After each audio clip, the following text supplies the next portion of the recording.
Good evening. Welcome to the Spiritual But Not Religious Show. I'm your host, George Lewis.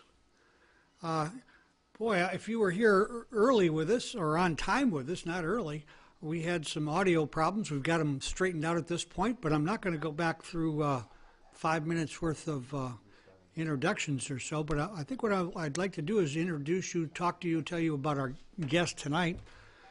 Our guest is Miguel Conner. Miguel wrote a book called The Voices of Gnosticism. And Miguel has his own radio call-in show. Very interesting, too. Tom will be putting that address up there for you. He does some really interesting interviews with some really good guests. You know what, Tom? I'm not getting anything in my... Okay, there we go. You know, I just was telling Tom before the show that we were getting to where we had everything working pretty well, and everything broke very quickly for us here tonight. At any rate, Miguel interviewed several people who are real experts in the field of Gnosticism and has compiled those interviews into his book. Tom will put the address up there. You can, matter of fact, you can buy it right from our site there, just by clicking on the Amazon button there. And you know what? This is one of those books I really would highly recommend. So, Tom, have we got Miguel on? We do, George. All right, we'll bring him on in. And hey, Miguel. Hello. How are you? Good. Tom's going to get you up on the screen there. There we go.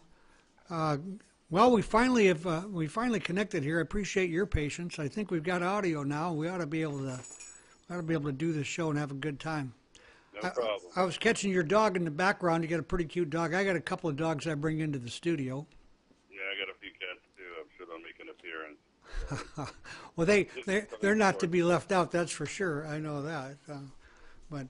So listen, before we get into talking about Gnosticism and some of the interesting things that you're involved in, and let's get a little background on you. You're a really interesting guy from what I see, and you're very creative in what you do with your shows. I really like what I heard and what I saw there. It's your lead in there, your half-hour lead in with your voiceovers and things. Very cool, very cool. I like it very much. Matter of fact, I may adopt some of what you do. No, please do, please do. So tell us about you. Where were you born, and how were you raised, and how did you get to the place where you were doing this kind of study and this kind of work?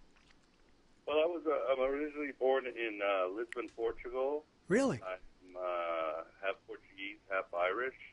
Moved around a lot, and from a Catholic background. Although it was always a very ecumenical Catholic background, even before ecumenical was, in with the church. Right.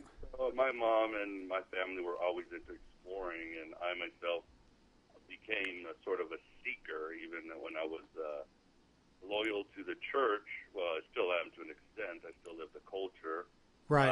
Would explore. So I went on a kind of a tour of different faiths. From atheism, I was a born-again Christian for 6 months. That's a lot of fun. That was a journey I had too. It was a lot of fun. Nothing like being a born-again Christian. You never forget that one.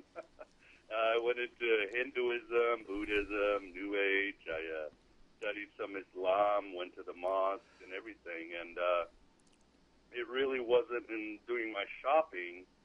What personally for me, that I had was that every religion that I encountered had answers for me. And they had answers to the afterlife. They had answers to different problems. They offered coping skills, ways to be happy, ways to find peace, and all that. But again, it just came down to coping skills. And it seemed every time I would turn a corner, there's always that frying pan in your face. Right. And none of these religions really satisfied me or gave me the sort of shocks to my brakes to be able to stop and reflect on things. And when I began to study Gnosticism, I did have some mystical experiences or visions or revelations of whatnot. But Gnosticism really offered me what I had been looking for all my life. You know, as Carl Jung once said, when he read the Gnostics, he felt he found these friends. I felt the same way. Gnosticism didn't offer me coping skills. It didn't promise me happiness. It didn't promise me peace. It didn't say, I'd be able to live in the world. Quite the opposite.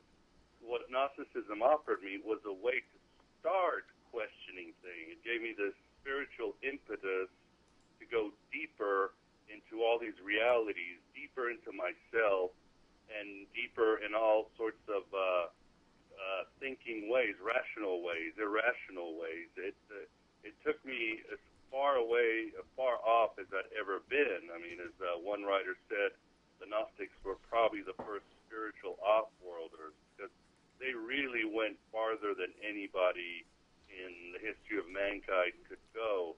And they did find some dark things, but they found some amazing things. And Gnosticism also answered a lot of the questions that satisfied me, the nature of evil, the nature of suffering. And again, it's almost like when I was reading the Gnostics and their scriptures, they weren't giving me answers. They were actually trying to tell me to leave them alone. They were trying to tell me, go away, because there are others that are better than you. And that made me want to, gird my loins and keep hitting this often very bizarre material. Very bizarre material, some of it. And the answers weren't really there, but my learning of how to question things, how to question reality, my learning of how to really start piercing into the veils of false realities and the fraud that I am, became more perfected. And they also don't offer guarantees. It's like an endless voyage, and they really don't offer any guarantees at all. They simply, it seems like they're saying, you just have to keep going. And to me, that's better than any religion I've been able to study or experience and so forth. Well, you and I have a very similar path. I wasn't Catholic, but I certainly, was Protestant, and the things that you did, I have done, and I also found my friend in mysticism and in Gnosticism, but for our audience, let's give us your best definition of Gnosticism or Gnostic. Ouch, that's always a hard. That's like tough, isn't it? Yeah. What is Buddhism? It's right. very hard with Gnosticism because we don't even know who the founder is. Some people assume it's Jesus, but a lot of Gnostics didn't even think Jesus was real. Or if there was even a founder. Huh? We don't even know that there was a founder. Exactly. We don't. Some say it's Hermes Trismegistus. Right. That it's Paul. Some think it's John the Baptist. Some think it's Mary Magdalene. But some of them say none of them existed. There are some sort of principles of the universe. The best I can say as quickly as possible is that the Gnostics posited that the divine or the ultimate consciousness became aware. It is similar to the Kabbalah and obviously some Hinduism. Right. And it began to spread out into sort of modes of thoughts or synapses, which were more like personhoods or potentials. And these had names like goodness and truth and love. The higher principles. Yeah, and these were called aeons, these beings that were from an idealized world. The Gnostics were Middle Platonists after all.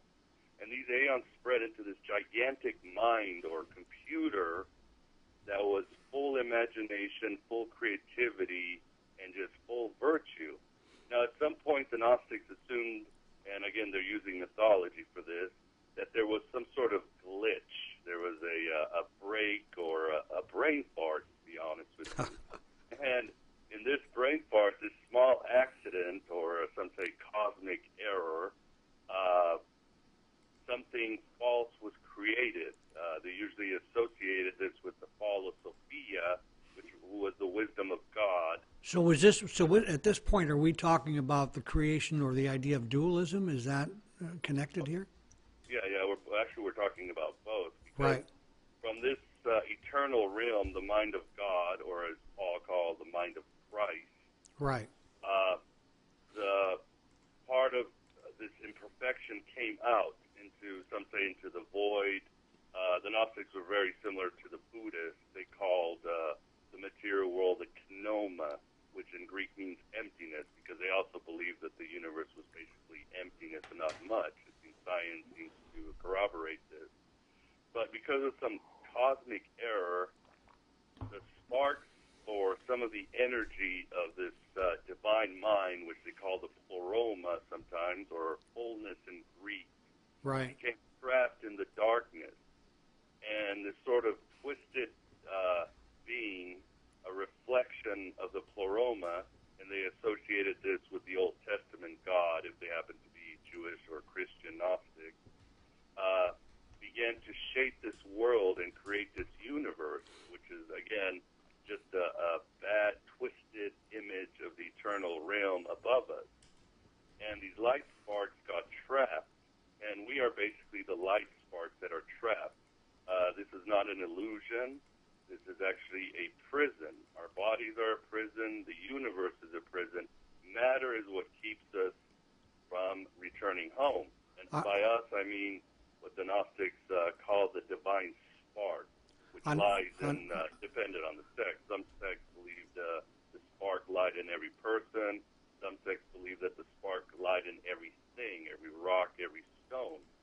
And only through knowledge, because the Gnostics believed that the greatest of sins was ignorance, any type of ignorance, but the greatest one is not knowing that we are divine, that we are trapped.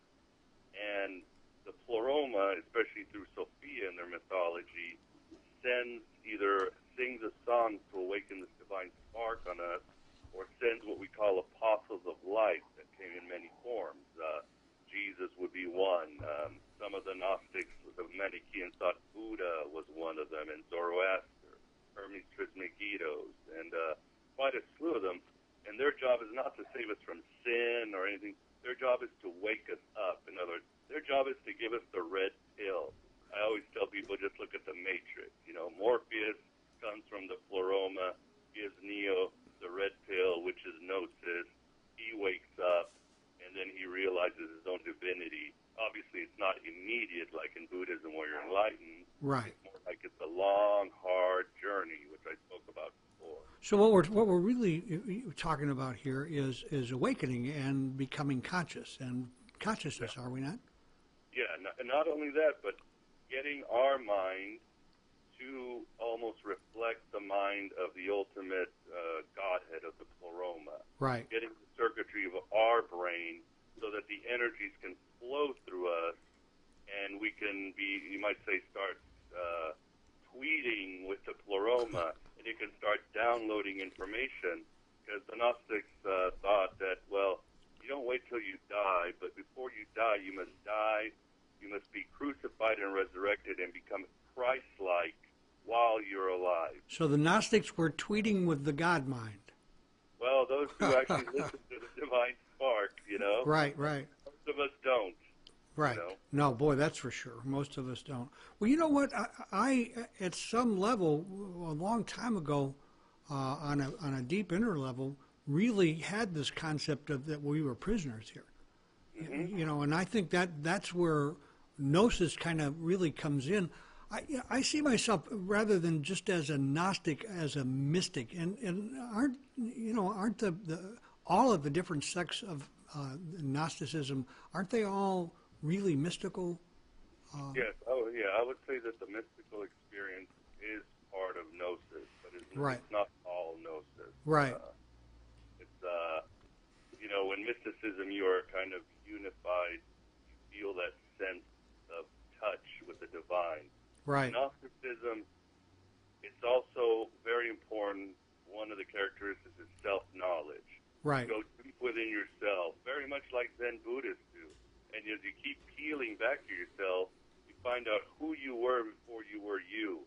And you keep going back, and before you know it, there really is no you except this little grain of infinity inside of you, this eternal shining thing that belongs somewhere else. The other thing about the Gnostics that separates them maybe from mystics is that the Gnostics were they were pretty much the elite of the Christian name or any sort of faith they were in. They were poetic philosophers, so they certainly believe in the rational mind. They believed in knowledge of all types. A lot of the Gnostic scriptures keep telling you, study your science, learn reason.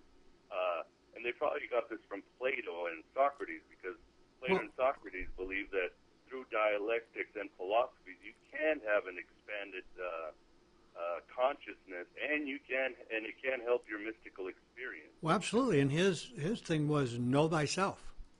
Oh yeah, it's very important. Hugely important. That's been a big part of my spiritual life, my spiritual growth is that. Plus, you know, the knowingness that comes with Gnosticism, in coming to a place to trust that. How did you find that? You know, was that a difficult journey for you to get, you know, to where, because, you know, a lot of what we're talking about is only backed up by our own inner experience, or at least that's been how I've perceived it. How did you come to a place where you were able to trust that when, you know, coming from your Catholic background into Gnosticism?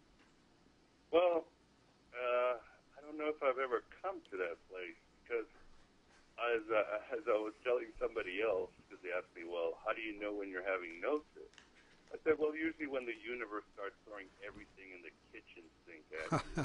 And it's in retrospect, if you're on the right? Spiritual path, I swear there are these forces, whether they make your car break down or somebody dies, but they will throw everything at you. At the same time, in the Gnostic spirit, the Gospel of Thomas says, be a passerby. Jesus is often referred as the allogenes in Greek, which means a stranger. You feel, unlike other religions, you don't feel more connected to the world or to the earth or to other people. You feel more and more alienated. You feel Absolutely. more in a strange land. You find yourself going more to the fringe, even though you're still observing the world, even though you're still in the world trying to be, you know, as much compassion and doing good work. That's another part of Gnosis. The Gnosis did believe in charity because they were very big into Paul and Jesus. But you find yourself so much more on the fringe. You relate less and less to the material world and all the seductions that it has. And at the same time behind you, you start feeling this warmth. The divinity starts shining more and more until you are starting to reach a state of grace. But it's a multi-layered adventure inside and outside. But in the end, it's a very hard path, and you probably going to end up alone. I mean, you look at the Gnostics in history, Philip K. Dick or William Blake. You look at what happened to Jesus. You look at how lonely St. Paul was in the end. You look at Absolutely. Ani, you know. These are, you know, the people who get it, and that could be Gandhi or Martin Luther King. They're probably going to get it in the end. So if you have gnosis, expect, you know, the life you know to be drastically changed, and expect things to get very hard very quickly. Well, you know, that certainly has been, I think that the hardness sometimes also is the thing that kind of pushes us forward, isn't it? You know, it makes us strive for more. It's an interesting kind of a motivator, really. You know, on some level, we're looking for relief, but the further we go into it, the less relief we get. Exactly. Well, the other thing that I'm curious about, how did you deal with what I found? Well, before I go into this question, tell us about, because I'm sure a lot of our viewers are not aware of Nag Hammadi and where we started to really learn about Gnostics. As I understand it, there was no pre-Christian knowledge or any awareness of Gnostics up prior to that. Am I right? No. The church fathers, the early church fathers, in their sort of battle with the ancient Gnostics, wrote volumes on them. Well, yeah, but that was after that. I'm talking about pre-Christian. Pre-Christian. No, we don't have really any evidence of pre-Christian Gnostics. Right. But some of the Nag Hammadi texts, for some reason, do not talk of Jesus. They Right. talk about this sort of mystical savior, or they give their allegiance to Seth, the third son of Adam, Right. because they believe that Seth was the first real guy who got it. He was the one. He wasn't Cain and Abel. He wasn't Adam and Eve. But they thought this guy was the one who got it. They gave allegiance to Seth. So this gives a little evidence about perhaps the Gnostics started out as mystic Jews Right. who left a temple culture that had it with the whole sacrificial, being under the Greeks and the Romans. And they, very much like the Dead Sea Scrolls community, they just went on their own to find their own mystical voyage. And we also have the Hermetics, which are considered the pagan Gnostics. Right. And there is a possibility that they were also pre-Christian. So there is evidence that the Gnostics started before Christianity, but that's still a highly debated topic.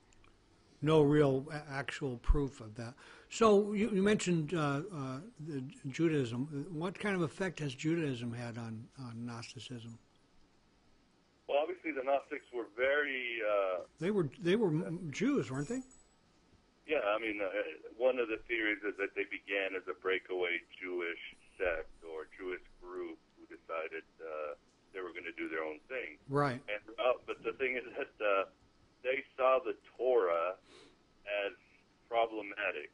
They had two things. Either they thought that Moses had misread the voice of God, and even Paul kind of alludes to that in his epistle. Right. Or that demonic beings were talking to him, or that just Moses just dropped the ball. So what the Gnostics loved doing was rewriting. I mean, the Gnostics would reinterpreted everything that came in their way. They would pump out gospels, and the church fathers complained about it because, they were just rewriting things and putting names in. So they pretty much reinterpreted the Torah to create this pre-creation creation with the aeons and stuff. And they change all these stories around, and sometimes they created parodies. Many years before the atheist movement and the Enlightenment philosophy, the Gnostics were already saying, this Sodom and Gomorrah story really sucks. Ain't So we're happening, going to rewrite it where an angel comes and saves all the gays. Or, Right. the Noah thing is really stupid, it's terrible. So we're going to rewrite that story. And, it's not like they didn't take things literally, but they felt if they kept rewriting it, plus, which was, exercising their creativity in a sort of self-therapy, plus the mystical ceremonies that they had, they would find the truth of the reality behind the reality. They would find out who the man behind the curtain is and who the man behind that curtain is, and hopefully get to the ultimate source. The God behind the God. Yeah, or as I call him, the God above God. Right. Mm-hmm. Well, there's not much reason why there shouldn't be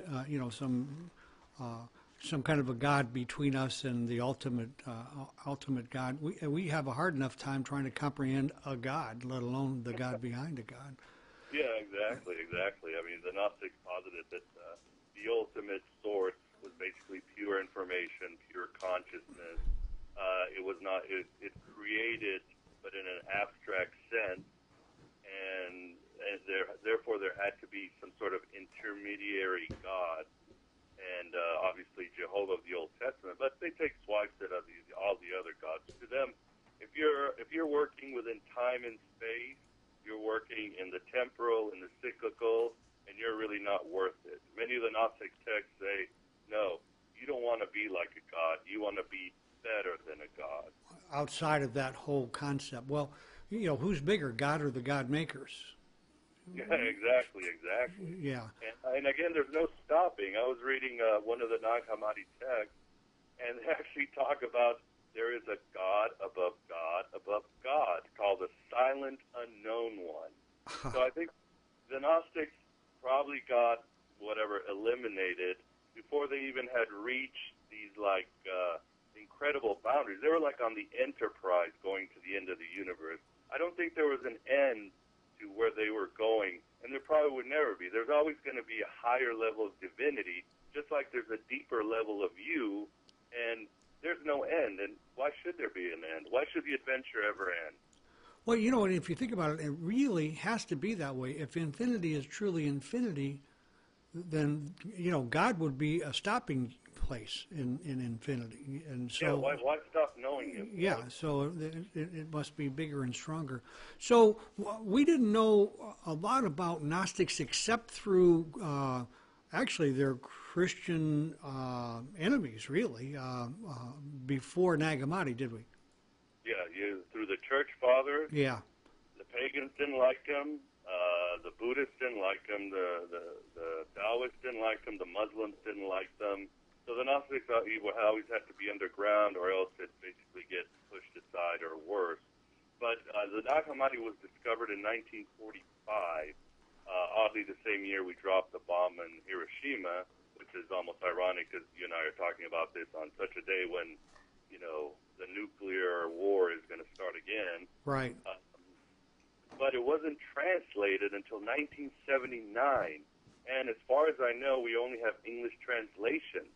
So basically, we've got about 30 years of studying these texts when other religions, whether it's the Bible or the Talmud or the Rig Vedas, they've got thousands of years. So we have only just begun understanding the Gnostics. It's only begun. That's why I find it so exciting, too, because I feel like I'm part of something really amazing these people are trying to tell us. Well, there's no question in my mind that you are definitely a part of that, Miguel. Yeah, for sure. And how did you come across? How did you happen to connect up with Elaine Pagels? Excuse me. Oh well, just like anything. I mean, I think I always like to say that it's Providence that AM by Gnostic Radio started, because when I started, I had no experience and I had barely any equipment. But whenever I used to call, I would, for example, call Bart Ehrman, who was, a bestseller, the guy appears on the Colbert Report and all these documents. Right. And I would call him, and he'd simply say, yeah, let's do it. I would call, the translators of the Nag Hammadi, and they'd say, yeah, let's do it. I would call somebody like Timothy Freak, who's a best-selling author. Have you got a contact with Timothy? He had, one of his first books I have searched for, tried to get to, and I would really like to interview Timothy. Yeah. I mean, it's not too hard. I just go to his website. Yeah, he's a great guy. Great guy. Well, most of these people aren't they? They're like real down to earth, just good people. Oh, they're great because let's face it. All the guests and all the people up here in Voices of Gnosticism, and as the writer, I know it really takes all your soul just to write a book and publish it and research it. Some of these scholars have been translating these lost gospels for 30 years. Right. They've basically, any kind of ego or arrogance, they've lost it. I mean, they are into their work, and they want to share this work, and they want the truth to let out. So they're all great. I mean, Elaine Pagel's the same way. I called her. She was very busy because she was on doing these tours to Europe and doing research. But as soon as she gets back, she just called me up and said, yes, I want to talk about Gnosticism. Well, so I've been very lucky. She actually was invited to edit the newfound Gospel of Judas. Is that correct? No, she was not part of the National Geographic team. That was Marvin Meyer, who's been in the show, and a few others.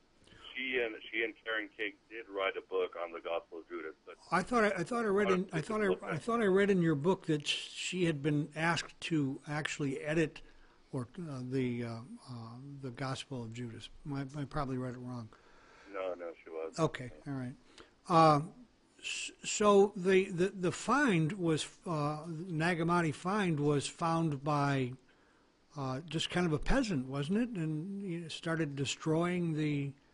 Yeah, it was a fight between brothers, and it ended up in a woman's. It was found in a jar of clay. It's assumed that in the 4th century, these texts were kept by monks. Back then, the monks were basically the internet of the world. They saved everything up. But there was a decree by Pope Anastasius. I know I'm saying his name. And he had already decided what was going to go in the Bible and what was not. Right. But assume one of these monks threw these texts in a jar of clay, buried it, and for almost 2,000 years it just stayed there in Egypt. And then these peasants found it, and eventually pieces of it were actually acquired, sold through the black market, and given. I mean, Carl Jung got a piece of one of the Gnostic texts off the black market. Hmm? He bought that off the black market, didn't he? The codice that he bought. He had a colleague get it for him, the Gospel of Truth. Right.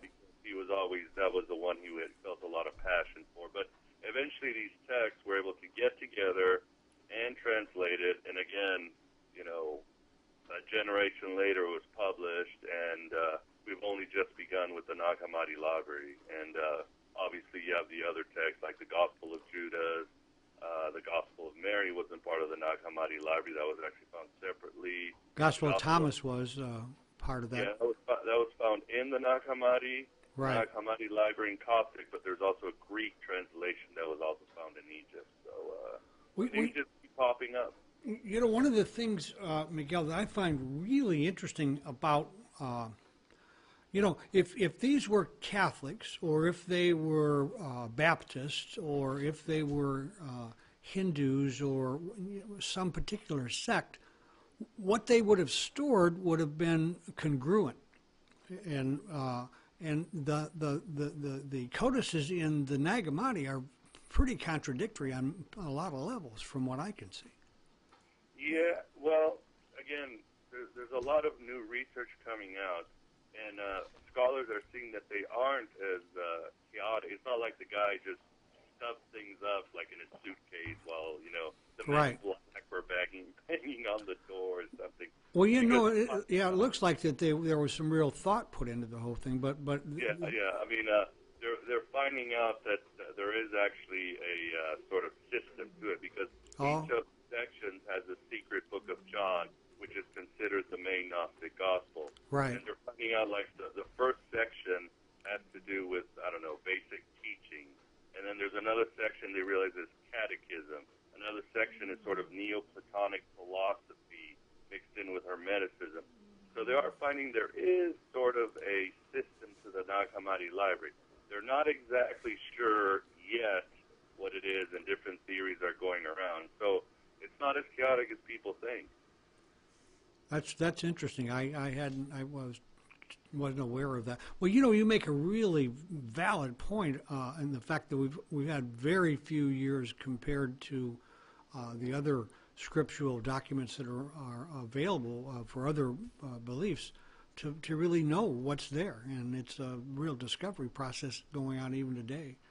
Yeah, and it's very exciting. I mean, because now a lot of work has been done, because there are some Gnostic texts which they call the Platonizing texts, and it seems to be just a dialogue of a teacher, this unnamed teacher, and his student, and he's talking about the different heavens and passwords and what the universe is made about and how it came about. And people are starting to find that there are actually coded rituals and praxis within these things. These are actually, they're just not dialogues, they are mystical texts.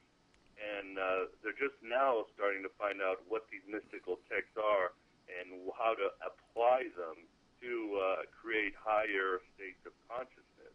So again, it's very exciting. There's so much. I mean, we've only hit the topsoil when it comes to the Gnostics. So most of what you get that's new comes from scholars that have published books, or you belong to some kind of organizations that. Well, I mean, I keep in touch with a lot of the scholars. I have friends who are very involved in the Gnostic community, graduate students, people who have been studying this for years on their own. And we sort of, exchange ideas. I keep my ears open and just try to learn as I go. I'm not obviously a scholar. I like to think myself as like Socrates. I like to midwife things out of people. And these things out to the world and let them see what they do. So, but I try to stay abreast of things. So one of the other things I saw that you were interested in, and I kind of wanted to see how this fits in Gnosticism, was the idea of multiple realities. Mm-hmm. Does that connect up with Gnosticism, or is that just something that you did? Oh, no. I mean, that definitely plays into Gnosticism, because the Gnostics, I always like to call them the first conspiracy theorists, or the secret society variety of secret societies because secret societies were so enamored by them because of their attitude of fierce inquiry. But they were the ones who said, this reality is not our reality. Not an illusion, but it's a prison. And behind that reality, there's probably another reality that we have to get to. Okay. And that still won't be there. And we must keep going. And this plays in very well with, for example, Philip K. Dick, who's very hot right now. He was the one whose big question was always, what is reality and what it is to be a human being? And he was the one who actually came up with the concept, the reality behind the reality, which most of his works do, or what makes us a human being. Again, The Matrix is a perfect movie that really shows that translates the Gnostic spirit pretty well, or The Truman Show, or Inception. Right. It seems more and more of these movies are coming out, and I'm not saying people are embracing Gnosticism. I think Gnosticism is embracing people because we're finding more and more that all our leaders, religious leaders, political leaders, civic leaders, corporations, banks, nations, they're all false. And there's somebody behind them pulling the strings. Yep. And we need to find out who's pulling their strings, and we'll probably find out there's somebody pulling their strings. And it goes all the way up, well, to the Gnostics, it goes all the way up to God. He's up there, making a mess out of things. Well, the proof is right at our. We can look around and see it if we're willing to to admit that things can be a real mess down here. I think people are finally starting to open their eyes. They're not just accepting reality for what they're given, imposed reality. They're saying no. We need to look behind things. See, what I believe is happening in that process is that our consciousness, as humanity's consciousness, is beginning to expand. There were centuries where it was pretty flat and wasn't going anywhere. And I think I think, Miguel, this is where science really plays in. Science has shown us so much of what we believe to be impossible. And, it's like, we begin to have to question some of what we've been told as far as religion is concerned as being absolutes, and they're not. And I think you mentioned somewhere in here that much of this is based on mysticism. And one of the questions I wanted to ask you is, are we at a place where we need to create new myths ourselves? In other words, with science pointing the error, the erroneousness in some of the old myths, do these old myths still work for us?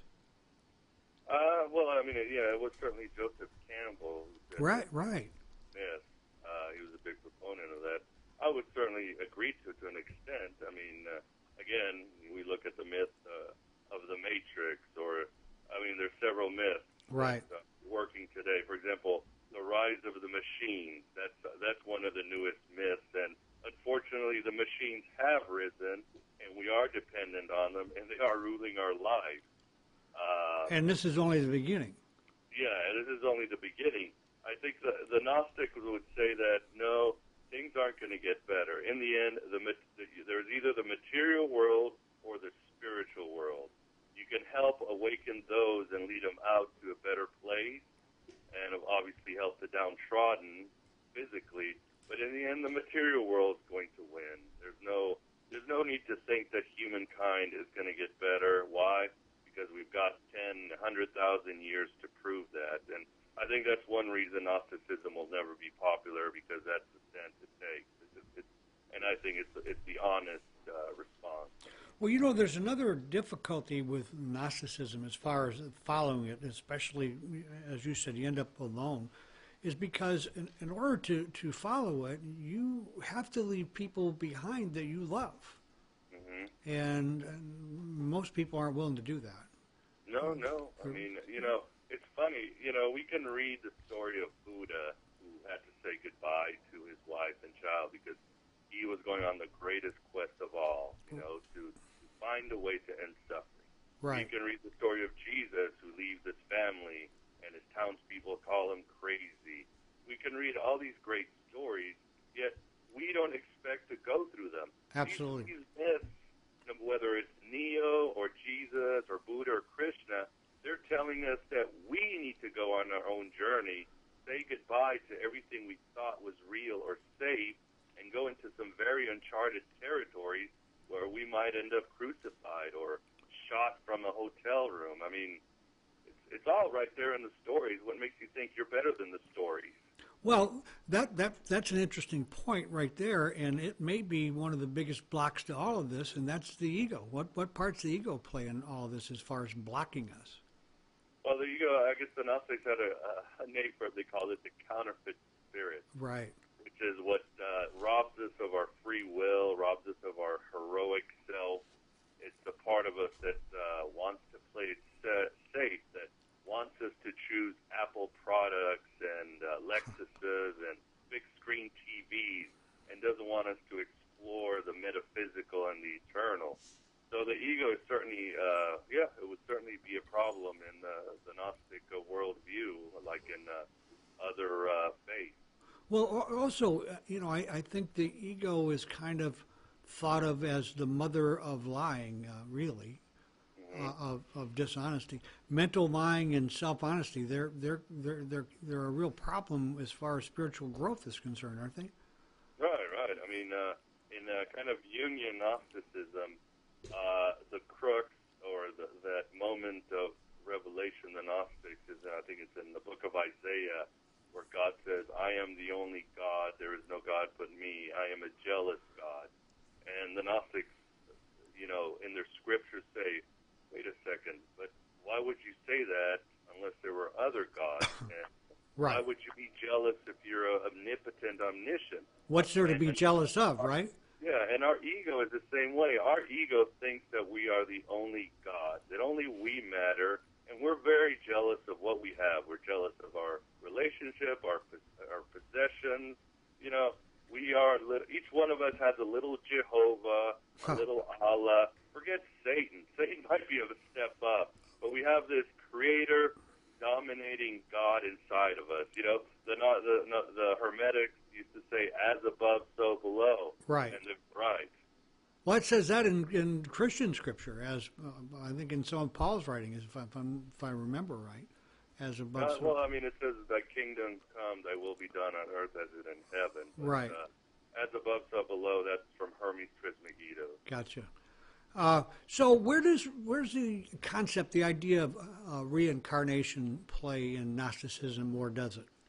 Well, the Gnostics were always they're almost like they would tack on the answers of what happens when you die, because they were so vehement about you finding gnosis in that Christ-like state in this world.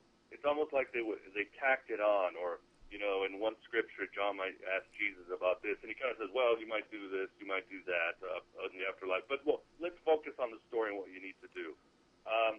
Some Gnostic sects did believe in reincarnation. They had different views. Some believed in simply human to human.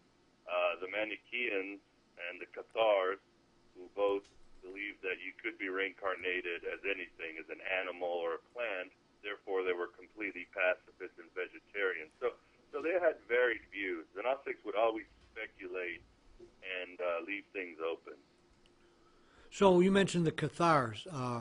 They were, as I understand it, kind of wiped out by the Catholic Roman Church, were they not?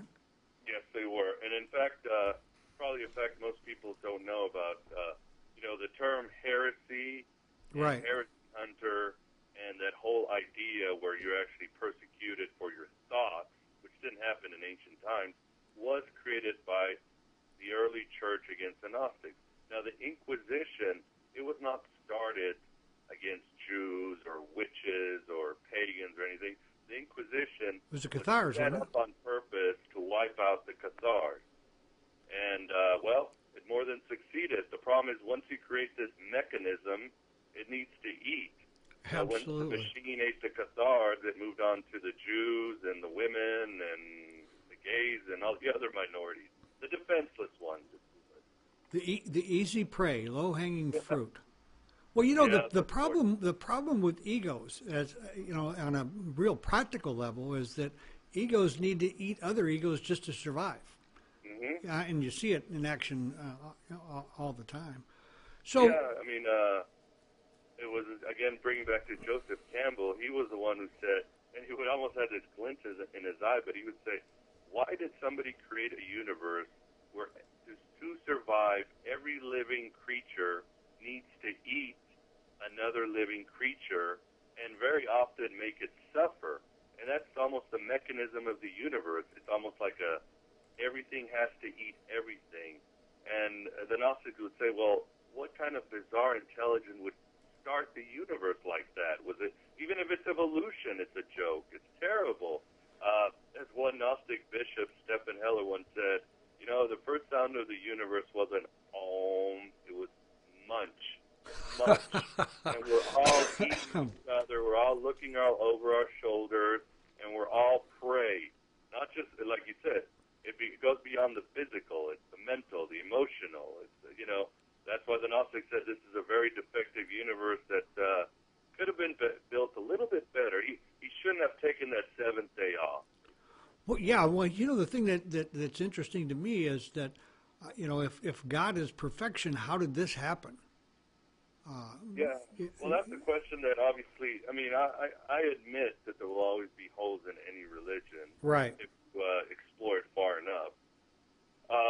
To the Gnostics, obviously there was a cosmic error, although some didn't see it as a cosmic error. They simply saw it as a natural way of God understanding himself.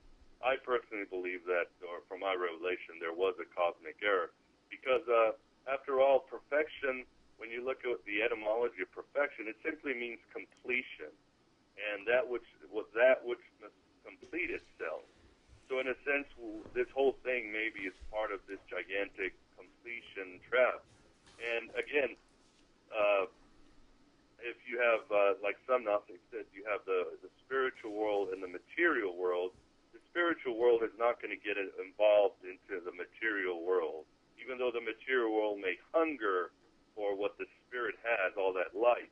So when the material world has had these light sparks trapped in it, the spiritual world isn't going to fight or do violence or do anything because it doesn't involve itself in the material world. What it can do is send information to us, awaken our divine spark, and show us our way home.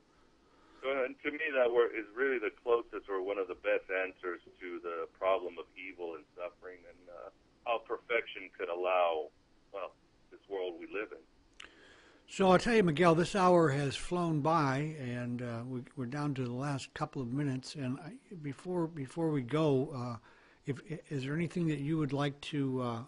And Tom's going to put out about where to find your book and also your radio show.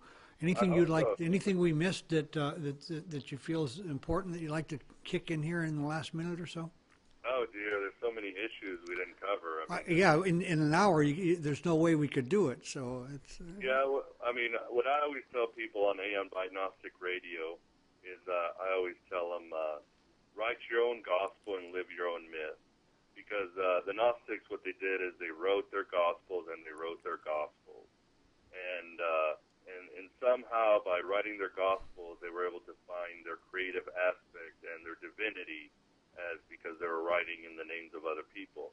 Living your own myth is you have to find yourself in the story that you want to start. Like William Blake said, if a man does not create his own system, then another man will create his own system for him. Oh boy, that's for sure. Make your own system, live your own system, or else God will find a ghostwriter for you. The choice is yours. And I wonder if that statement that God made man in His image shouldn't be God made man in His imagination. Well, again, God just kind of didn't make things well. It seems, He right. it on that seventh day. Right. So, but we are in His image. We are brutal carnivores who love to conquer, destroy Earth, and for some strange reason hurt each other emotionally. Well, we've got that down very well. I don't know.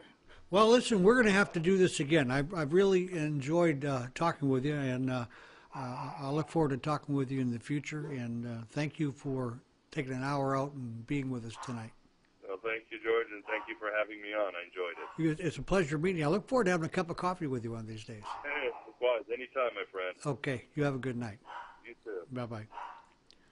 Well, it's been a an interesting night for me, a topic that I've been interested in for 30 years, and I'm certainly not as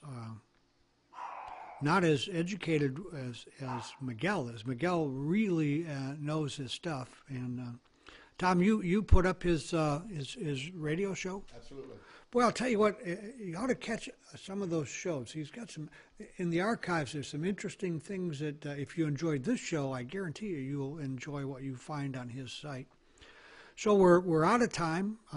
Remember, next week I've got Nothing Short of Joy. It'll be a great show. We'll have a good time. So come back next Tuesday, and hopefully we'll have good audio, good video, and a good evening. So in the meantime, don't forget to accentuate the positive and have a fantastic week.